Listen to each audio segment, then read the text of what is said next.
Hi friends. तर मग आपण गावाला जाणार होते. तर मग आपण पहिले घरून निघाले. मग आपण गेले भुसावळला.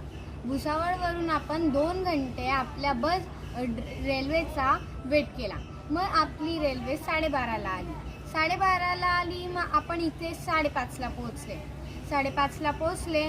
मग रूमची कटकट होती. मग आपण रूम घेतल्या व रूमवरून आम्ही गेलो गणपतीचं दर्शन घ्यायला. गणपतीचे दर्शन घेतले आणि बाहेर निघालो. तिथेच महाप्रसाद पण भेटत होता. आम्ही तो खाल्ला आणि बाहेर आलो.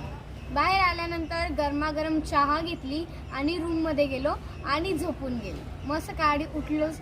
आम्हाला सकाळी 5ला उठायचं होतं, पण आम्ही सकाळी 7लाच उठलो. 7ला उठले. मग आपण आंघोळ वगैरे केला. मग आपण समुद्रात गेलो. समुद्रात गेले तर अशा लाट यायचा की डायरेक्ट माणसाला वाहून घेऊन जायच्या. आपण